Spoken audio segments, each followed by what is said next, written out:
Welcome to Penrose Learning, where we make understanding easy. You begin by preparing the LG K51. Power it on and confirm battery is above half so the process won't interrupt. Connect to Wi-Fi if required, and enable developer options, then USB debugging.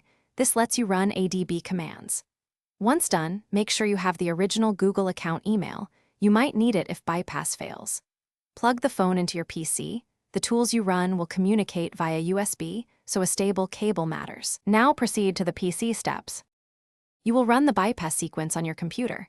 Install ADB drivers and the LG USB drivers, then open a command window. Execute the required ADB commands to sideload the bypass app or to launch settings. This removes the Google account link.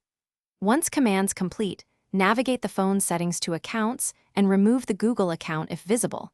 Otherwise, perform a controlled factory reset from recovery to clear FRP tokens. Make sure to track errors. They tell you the next. You finish by rebooting the LG K51 and checking setup.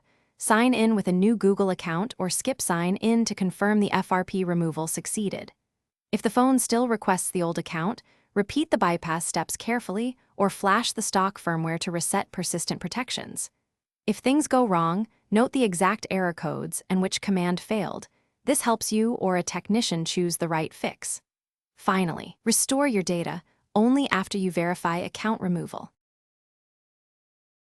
Thanks for watching. If this was helpful, leave a like and consider subscribing. See you next time.